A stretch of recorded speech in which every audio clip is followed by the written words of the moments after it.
Hey guys, good evening. Welcome to brand new episode of 10-minute kick-ass coaching from my home office. Just getting a chance. I'm going to try and do these every evening right around the same time. Seems like it's a pretty good time to get things done. I get a pretty good interaction with people. So anywhere between 9 and 10 o'clock, I'm going to set up to be kind of a designated time for doing a brand new episode of 10-minute kick-ass coaching. We're going to talk tonight about outsourcing and when the need to outsource or hire subcontractors is needed.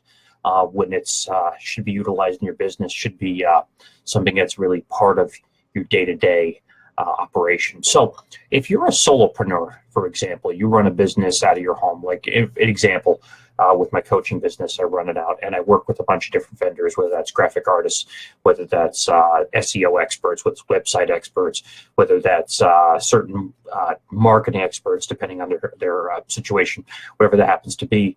I do outsource those things out. In particular, I have graphic arts and SEO are two of the very big things that I work with clients trying to get their things built up and things organized for them. So having an outsourcing mentality, having the mentality that whatever you can't do the best, you need to outsource. You saw the quote I had earlier on today about Peter Drucker: whatever you don't do great, outsource or send out to somebody that can do it correctly and can service you and your customers. What you need to do is occupy your time, spending the time worrying about what you do best, what your big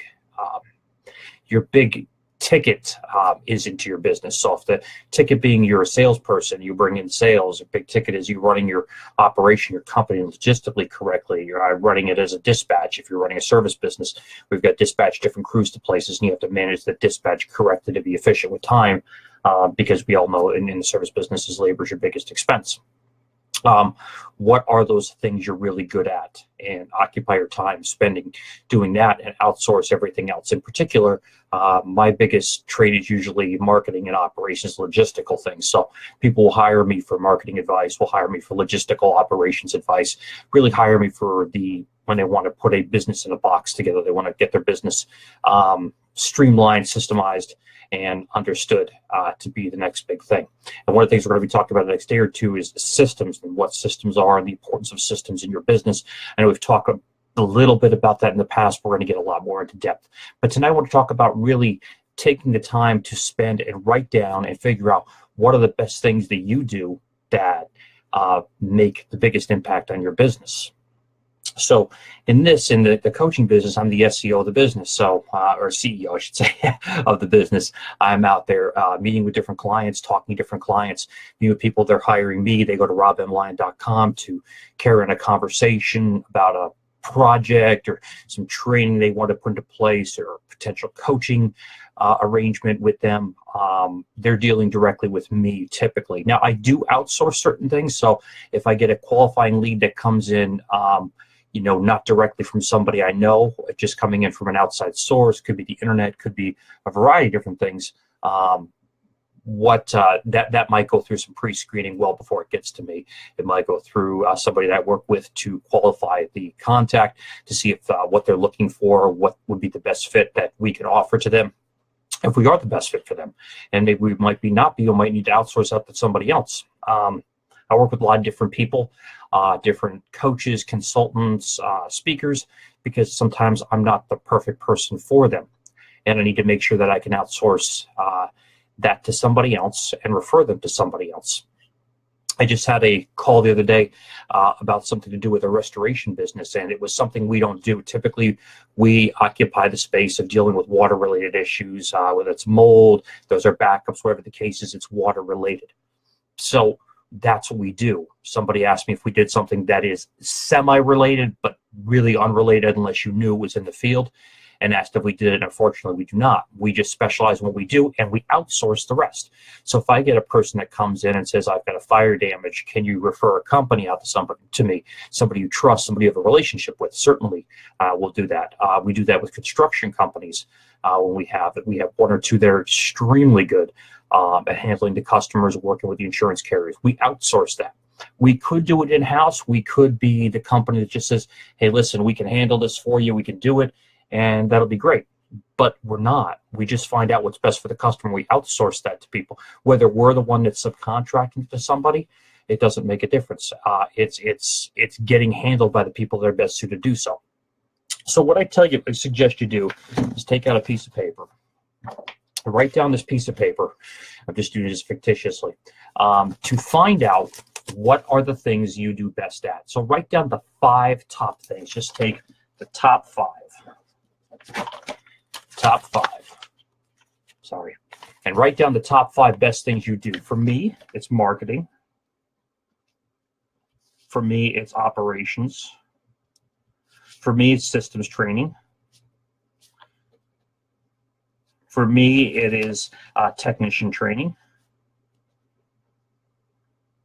And finally, sales training. Now, one of the things I've been able to do, now you can see my chicken scratch there, only I really know how to read that, but I can write down the things I really do, top 5 things. Anything other than that, I will not touch, I will not handle. And really, the operations and sales training is pretty much a neck and neck. So either one could be in front of the other, but they're the 5 things that I really do the best: is marketing, sales, technician training, systems training, and then operations. I understand logistically operations. I understood logistically how operations work before I ever went into business for myself. Is one of the key advantages I had working for other companies and understanding what they need. So write down those 5 things that you are the best at. Only 5. Don't go any further than that. I mean, after that, you just start going, listen, I'm not really that great at that. But I mean, for an example, I talked about the music end. I could sing, I could play guitar, I could play bass, I could play percussion. Which one's the best? I can play bass. Then it would be sing, then play guitar, then it'd be percussion. But I can't be all things. If I put them in order, that's the order. The 1 to 4. It starts with the bass playing, and it goes to singing, guitar playing, whatever the case is. So as a musician, I know what I'm really good at and what I'm not really good at. And I limit my abilities to what I can do. The same thing when it comes to your company. Write down what is the best to you. What do you do the best? Well, I know in the restoration company, I'm always designing. I'm coming up with new ways to market the business and promotional items like we showed yesterday and different things. That's what I found my time best suited, is designing these programs to put into place to be implemented sequentially to our referring sources. So I know that is the thing I'm pretty much best at. And what I'm not good at is necessarily handling the phone calls when they come in and pre-qualifying the customers. It doesn't mean I can't pre-qualify. I've done that for a long time. It means maybe I'm not best suited to be the pre-qualification person, the first line of defense, so to speak. I've done it. I can do it. I'm sure most of us here can do it, but it's not something I thoroughly enjoy. When we started the business, that's what I did for the first year and a half. Was pre-qualify the jobs and people, and after a while, that phone ringing 24 hours a day, 7 days a week, you start to get a little batty, and it really wasn't really the best thing suited for me. I can qualify people if a lead comes in, and sometimes leads come directly to me. They don't go directly to the office; they go through my referral sources, and I'm able to spend time, pre-qualifying those people. But that's not what I'm best at. So we have somebody in the office that takes care of that and pre-qualifies the customers based on criteria, based on what's coming in, the call that's coming at the time, the leads that are coming in, and know what is best. So figure out what you're best at, and then write down the things that do occupy your business underneath it, and then split it down. Let's just do it 3 different ways. So you can write it down 3 different ways. So on this little triangle right over here, you can put one line right here, another line, over here, wherever this line is. And you can sit down and write down the things that you don't do best at that still need to get done in your business, and write those things down and figure out who you know or who you have relationships with that you can sub that out to, refer that out to, transfer that out to, working and outsourcing that with people you can trust. Find out what you're best at, the top 5 things, and outsource the rest to those people. And you may not get the perfect person the front time, but keep the doors open, test them out on smaller jobs and see what they can do. And if they work really good and they're really a great opportunity to refer work to, then great. But you're going to build your business based off scale. Any business is off scale. It doesn't matter. It's scale if you're a service-based business and you're the owner-operator, then you hire a technician, and you hire another technician, you hire 5 technicians, then you hire a supervisor or an assistant manager or an operations manager. Get to 10, you're up to another manager or whatever the case is to run all of them. However your business is set up, it doesn't make a difference. Whenever you feel that time is right to have that manager there. But you're outsourcing those things to somebody else. Because originally you were the guy or man or woman doing everything to everybody every single time. And as your business grows, you can't be that way. So you need to make sure you outsource those things out. And as you grow your business, you're putting technicians in the field or boots on the ground in order to make those things happen with your customers. You know that you can't grow the business or scale the business without you doing that. So you always got to be in the process or mindset of taking something and scaling it, taking the opportunities in front of you and scaling it, which is multiplying what you do by 4, 5, 10, 15, 20. So if you got 20 people in the field, technicians in the field all doing the job you originally started doing, then you're in the business of managing and growing the business or the enterprise yourself. And you're doing that by outsourcing.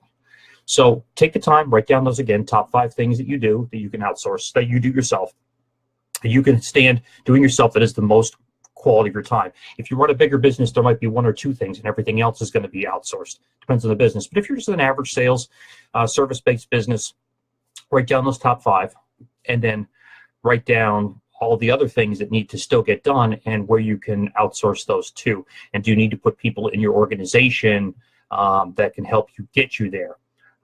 Is your organization where it has 4 or 5 different divisions to the business? Each division needs its own person to run it. Each division needs its own VP, so to speak, to run the business, or an executive with the company, and you need a VP for a particular part. Depends on the size of your business. They're all a little bit different, but don't do tasks that are not geared towards you, and you're better spent your time doing what you're doing, building the business, growing the business, building up the sales force, marketing to people, technician training and accountability, whatever that happens to be, do those things. And whatever you don't do that great, refer it out and sub it out and outsource it. All right. Think about that. Use the words, just sit there and to really think about that. That's one of the projects that I do work with my coaching clients, is figuring out where they're best suited, their time is best suited. It's one of the things we do earlier on. What is best suited for their time? In their operation. Are they best suited to be the manager? Are they best suited to be a sales rep and bring in another person that's better at managing the employees and they're just better being that? I've seen people that are better off being on the truck doing the work and owning the business because they're better suited than running the company because they're not very good at running the company. So they're rather have people in place to run the company. They eventually get the profits from the business, but they just feel comfortable being in the field. And no matter what they are, no matter how big the enterprise is, they just want to be the guy in the field. They don't want to run the company, hold that accountability. And there are people like that. It's unique, but it does happen. So think about that. And I appreciate being here this evening for a brand new episode of 10-Minute Kick-Ass Coaching from my home studio. With you can see my guitars behind me. Sorry, in the background there. I just kind of put them over to the corner. We're playing a little bit tomorrow night at some point in time. I got to work out some new songs. So they're just sitting in the corner getting ready to be used. Have a good evening. Appreciate it. Thanks so much. And we'll see you tomorrow for a brand new episode. Bye-bye.